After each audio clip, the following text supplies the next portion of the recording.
At ito nga pala guys, maglalaing tayo for today's video. Ito na guys yung aking binilad na gabi. So yan, lulutuin ko na guys ngayon. So dito, tuyo na siya. Pero ito guys, dinagdagan ko pa rin, bumili pa rin ako sa grocery kasi kaunti lang siya. Bumili pa ako sa grocery para dagdagan siya. So yan guys, piniprepare ko na para maluto na nga ngayon. So, ito na yung guys. So, ito naman guys yung aking binili sa grocery para pandagdag doon kasi kaunti lang yung nabilaran nung gabi na i-prepare ko nung isang araw. So, ito guys, nililiit-liit ko siya kasi yung nabibili sa grocery, malalaki yung dahon niya. So, ganito gagawin nyo guys, liit-liitin nyo, syempre para maganda yung pag-absorb ng gata pag niluto natin. Itong nabili ko sa grocery, dry na dry siya guys. Sa mga Walter, meron ito eh. So, yun, bumili. Yung isang balot, bali kalahati lang yung kinuha ko kasi idinagdag ko yung dati kong prepare, yung ibinilad ko. So, yan guys, nililiit-liit ko siya. Kasi nga, matagal na gusto kong kumain ng gata, ng laing. So, yan, kaya ito medyo maproseso talaga guys yung pagluluto ng laing. Maraming preparation ang gagawin mo. So, yan. Nililiit-liit ko guys para madali siyang ma-absorb pagka inilagay mo na yan sa gata. Pero maganda talaga guys, tuyong-tuyo. Pero depende naman sa atin yung iba kasi ayaw na nila ng binibilad. Pero sa akin, mas prepared ko yung dried kasi mas matagal siya mapalis. Kung hindi mo maubos, yung niluto, pwede mo pa siyang i-stock. So, ito yung guys, nililiit-liit ko para, yun nga, madali siyang ano. Saka malalaki kasi talaga yung dahon nila yung nabibili sa grocery. Ayan guys. Medyo marami-rami rin yung naluto ko nito.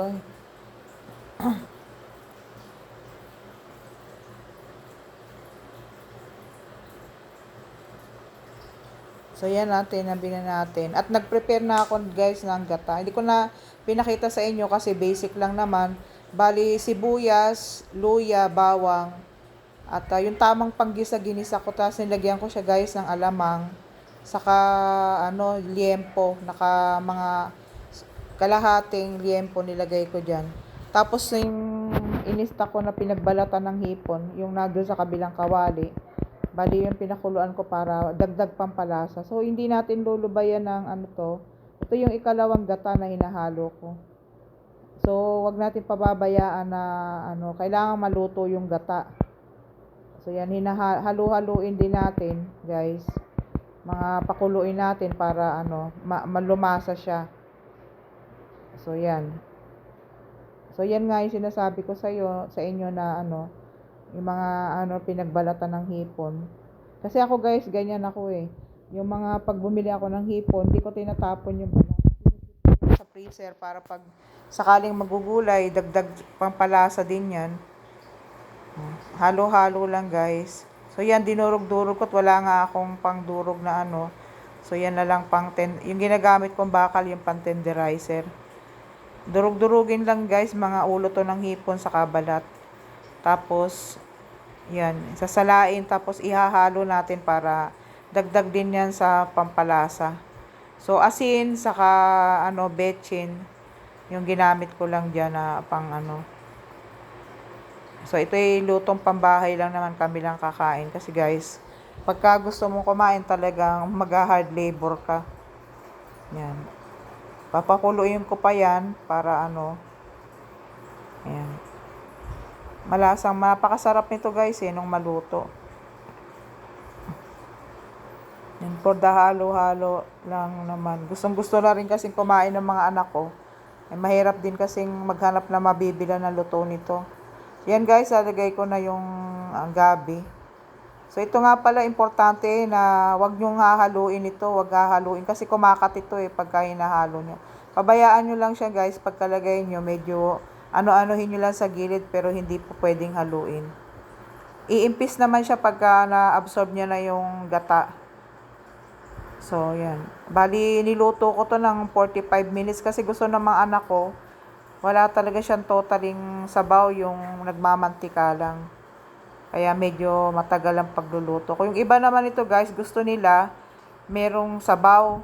Pero kasi kami, mas prepared namin yung Yung ganyan na guys, so kaunti na lang yung sabaw. Tapos, isinunod ko na yung kakanggata, yung unang piga. Yung malapit ng hanguin. Tapos, papakulo pa rin yan, sisimmer pa rin.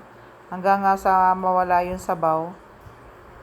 Ito na guys, napakasarap nito guys, talaga naman. Ito ang mga namimiss namin ng mga Bicolano eh, yung mga lutong ganito. So yan, nilagyan ko rin ng sili, pero konti lang kasi may mga bata rin kakain. Tinansya ko lang. Ayan, iimpisin ko pa yung yung sabaw. Kaya nga guys, 45 minutes to na niluto eh. Patagal. So yan. Lutong-luto na yan, pero nag-add pa rin ako dito guys ng bagoong. Hindi pa ako nakontento. Pero nung bago pang niluto ko, nilagyan ko na siya ng alamang. Pero sabi ko parang mas maganda pa, dinagdagan ko pa siya ng nung pahango na guys. So ito, nilalagyan ko siya ng bagoong. Sayang naman para mas lumasa pa. Yung bagoong na yan guys, sarili ko rin ginawa yan. Hindi ako bumibili nung mga gawa na o Ako nag-aasin ng bagoong para hindi siya masyado maalat. Ayan guys, paiigain ko lang yung sabaw. Kasi nga gaya ng sana sabi ko kanina na yung mga anak ko mas gusto nila yung yan, tuyo-tuyo. Ito guys, mga ilang araw din namin tong kakainin. Ito nga guys, tikman na natin yung ating nilutong laing. So yan guys, kain tayo guys. Titikman na natin. Ito, may suka akong sausawan dito. Sarap guys, ng laing. Kain tayo guys. Okay guys, paki-like and share naman yung aking Facebook page na Uragon Mama, saka yung YouTube channel ko na Junlisa Pulido. Happy eating tayo guys. Kain tayo. Yan na guys yung laing. Napakasarap. Talagang napakamay na ako guys. Ayun, kumakain ako ng brown rice. Guys, masarap talaga to kinakamay. Laban na guys, laban lang ng kakakain. Thank you guys for watching.